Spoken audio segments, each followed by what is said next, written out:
चाहन्छु हामी पुरानो राजनीतिले पनि होइन र हामी नयाँ छौँ र हामीलाई त्यति धेरै बोल्न पनि बढी चढाइ मिलाएर यताउता गर्न पनि आउँदैन। हामी जे हो सैलुनको भाषा बोल्दछौँ। सैलुनको त्यो तामाङ समुदाय, त्यो जनजाति, त्यो बाहुन समुदाय र सम्पूर्ण समुदायको त्यो आज भाषा बोल्नुपर्ने छ।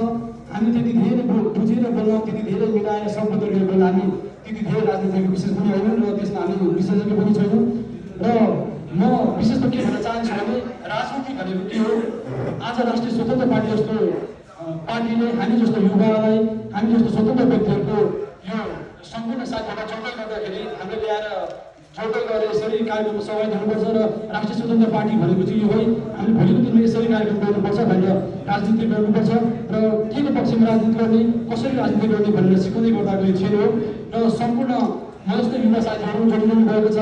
आज समग्र सैलुङ गाउँपालिकाको कुरा गर्दै गर्दाखेरि वडा नम्बर 3 को कुरा गर्दै गर्दाखेरि हाम्रो त विशेष गरी एमाले काङ्ग्रेस माओवादीको विशेष गर्दैको हाम्रो वडा नम्बर 3 त्यो बिचमा हिजोको दिनमा जाँदै गर्दाखेरि राष्ट्रिय स्वतन्त्र पार्टीबाट एउटा प्रतिनिधि बस्दिनु पर्यो हजुर भन्दै गर्दा पनि आज हामी 2जना व्यक्ति व्यक्तिबाट थियो होला त्यहाँदेखि प्रतिनिधि बस्दाखेरि त्यो पनि निकै डर धेरै त्रासपूर्ण रूपले पनि हामी बस्यौँ र त्यो बेलामा पनि हामीले धेरै एकदमै आशंका डर थाक धम्की देखाइएको थियो। तर हामीले कुनै गल्ती गरेका थिएनौँ र कुनै केही खबरदारी गर्ने प्रोग्राम गरेको थियौँ र कसैको हामीले केही गरेको पनि थिएनौँ र त्यसपछि हामी 3 दिन मात्रै भयो भने थाहा भनेर गयौँ र यो बिचमा हाम्रो यति चुनौती भयो हिँड्दा पनि मान्छेहरू आँखा तर्ने पार्टीको झन्डा अग्दै गर्दै पनि मान्छेहरूले फल दृष्टिले हेरिरहने गर्दाखेरि पनि हामीलाई धेरै गाह्रो भएको थियो र हिजो सहमतिको कुरा गर्दै गर्दाखेरि 4जना मान्छे पनि म चाहिँ राष्ट्रिय स्वतन्त्र पार्टीको व्यक्ति हो, म फलो गर्छु भन्ने मान्छे पाइएको थिएन। त्यो अवस्था हामी 3जना मान्छेले चाहिँ 3जना एकजना हाम्रो गाउँमै हुनुहुन्छ बोल्नबाट विशेष हुनुहुन्छ। उहाँले विगत 1-2 महिना अगाडिदेखि बाइकमा आफू एक्लै बसेर उपरोक्त पछाडि राखेर राष्ट्रिय स्वतन्त्र पार्टीको भित्र सायद झन्डा झुन्डाएर गाउँ गाउँमा मतदाताको ढोका पुग्नु भएको थियो र आज सैलुङ गाउँपालिकाले तिनले त्यो मतदान ल्याएर उत्कृष्ट मत ल्याएर चाहिँ हामी जित्न सक्यौँ। त्यसै गरी अबको दिनहरूमा फेरि पनि हामीले अब स्थानीय चुनाव नजिकै छ, त्यसको लागि हामी एकदमै भाग्य भएर पुग्नुपर्नेछ। परिवर्तनको पक्षमा यो लहर जसरी आज जुन दिनमा एकपल्ट भएर आज यहाँ 16जनाको भिडमा यसरी हामी बोलिरहन पाएको छौँ। यो पनि राष्ट्रिय स्वतन्त्र पार्टीको परिवर्तनको कुराले गर्दा परिवर्तनको पक्षमा आउनुभएका सम्पूर्ण सहयोगवासी आमाबाबु दाजुभाइ दिदीबहिनीले दिनुभएको महत्त्व कारणले हो। अब म भन्न चाहन्छु कि हिजो जसरी हामीलाई नेताहरूले झुक्याउँथे, आज मैले देखेको मोडेलिङको बाटो म जन्मिँदै गर्दाको लाग्छ मलाई त्यो बेलाको बाटो हो। 25 वर्ष भयो एउटा बाटो राम्रोसँग मद्दत गर्नलाई 25 वर्ष लाग्यो। 25 वर्षमा म हिजो कक्षा 2मा पढ्दै गर्दाखेरि त्यही बाटो हिँड्दाखेरि मैले त्यही ढुङ्गामा ठेस लगाएर लडेको थिएँ। अहिले पनि त्यो ढुङ्गा त्यही छ, उठेको छैन, त्यो रोडमै छ। अहिले पनि त्यो ढुङ्गा उठाएको छैन, परिवर्तन भएको छैन।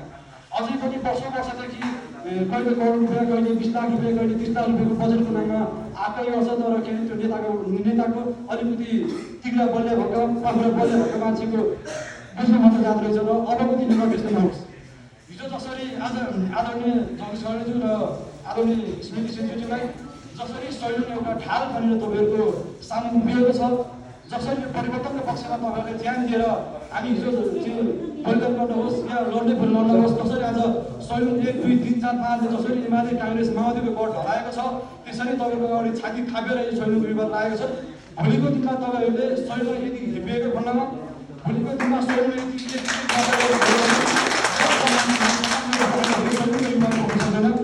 हामीसँग कसैले हामीलाई लुक्नु पनि छैन, चुक्नु पनि छैन। हामी मिलेर बस्न चाहन्छौँ। आज यसरी मिलेर बसेको थियौँ, भोलि त्यसरी पनि बस्न चाहन्छौँ। यदि यो भएको खण्डमा फेरि पनि सैलुङलाई हुम्ला बनाइएछ भने, जसरी सैलुङले हिजोको जसरी हुम्ला बनाइएछ भने अब सैलुङको युवाहरू चुप बस्दैन। जसरी आज यहाँ सैलुङमा आएको छ, भोलिको दिनमा योभन्दा चाहिँ प्रगाढ रूपमा सैलुङ उभिनेछ। जसरी तपाईँले आज मान्नुहोस् या नमान्नुहोस्, गोरुबथान जिल्लाको सबैभन्दा त्यो जगदीश खरेल स्मृति छेत्रीले जिताउने त्यो ठाउँ भनेको, त्यो किल्ला भनेको, त्यो वार्ड भनेको सैलुङ गाउँपालिका हो। त्यसपछि मात्र आउनुहुन्छ जसरी आज म मेरो नाताको र नातागत विवादले मेरो जसरी आदरणीय एमाले काङ्ग्रेस माओवादीमा नाताको मान्छे हुनुहुन्छ, उहाँबाट म टाढिएको छु। परिवर्तनको निम्ति टाढिएको छु। मलाई उनीहरूले हेरी नजर फरक छ। तर के भने म परिवर्तनको पक्षमा छु। चाहिएको केही छैन, मात्र विकास चाहियो, स्वास्थ्य होस्, सञ्चार होस्, यातायात होस्। तर सैनिकको मुढको बाटो 20 वर्षदेखि अलपत्र बनाउँछु भनेर तपाईँहरूसँग आएको होइन। यो कुरालाई तब कि हाम्रो निर्णयले 2 वर्षसम्म काम सम्पन्न गर्छ भने, हाम्रो जुन प्राविधिक कुराहरूले 2 वर्षमा काम सम्पन्न गर्छ भने एउटा 20 किलोमिटर बाटो हुनलाई 20 वर्ष लाग्छ। एउटा माथि नाथानी घरको पानी काठमाडौँ बनाउन त्यसलाई 10 वर्ष लाग्छ पानीलाई। सबैले त्यो कुराहरू एकदमै मनिटर गरेर अब आउने दिनहरूमा यस्ता अलगिएका थुप्रै कुराहरू छन्। अझै भन्यो भने एनडिसीको फोनको कुरा आउँदै हुन्छ। अहिले एनडिसीको फोन हिजोको दिन लाग्थ्यो, अहिले एनडिसीको फोन यी काठमाडौँ लाग्दैन, झन् हाम्रो गाउँमा काम लाग्छ। मैले नेट चलाउनले पहिले घरको सुतेर म नेट चलाउँथेँ, सिलेन्डर बसेर बाहिर टाढो नेट चलाउँथेँ। अहिले तपाईँको माथि त्यो डाँडामा आएर मैले यसो गर्नुपर्छ। मैले तरिका हो। जोको दिनमा सांसद भारतको संसद मन्त्री गर्दै गर्दा के गर्नु उहाँले मातृभाषा नारा के थियो?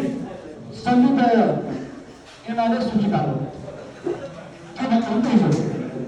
के भयो आज सैनिकले चाहिँ पनि त हिम्मत बनाएको थियो। यो कुरा नआस भनेर आज सैनिक जगदीशहरूको पक्षमा, स्मृति सेन्चुरीको पक्षमा र राष्ट्रिय स्वतन्त्र पार्टीको पक्षमा, परिवर्तनको पक्षमा छाती थापेर उठेको छ र भोलि पाउँदाखेरि ज्यान दिन पनि सक्छ। त्यसैले नआइपोस्, सैनिकले कमजोर नठानुहोस्। भोलिको दिनमा तपाईँहरूको त्यो कमजोर ठान्नुभएको छ, पक्कै पनि तपाईँको त्यसलाई नराम्रो सोच्नुभएको छ भने पक्कै त्यसको पक्षमा सैनिक थाहा थियो भन्ने बुझ्छ। र अबको आउने दिनहरूमा तपाईँले सबै कार्यक्रमको पनि शुभकामना। जसरी हिजो पनि दावा गर्थे, जसरी भाषणमा मात्र सीमित गर्थे, तपाईँले त्यो लगाउनु होला। मैले पनि हिजो आजभन्दा कम्ती 30 वर्ष अगाडिदेखि भोटालेका सुनेका आमा बुवालाई, काङ्ग्रेसका आमा बुवाहरूलाई चाहिँ राप्रपाका आमा बुवाहरूलाई यही कुराहरू थाँती गराएको छु। यही कुराहरूको कन्भिन्स गर्न हामीलाई कति गाह्रो भएको छ तपाईँहरूले बुझ्नुहुन्छ भन्ने कुरा लागेको छु।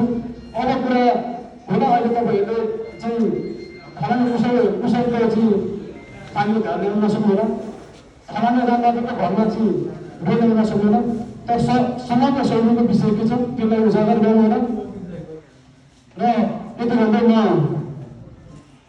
निर्वाचित आदरणीय मानिसहरूलाई धेरै शुभकामना दिँदै मेरो पिता मिठा भनाइ राख्दै म स्टेजबाट उजुर गर्न चाहन्छु। हस्, धन्यवाद। जय देश, जय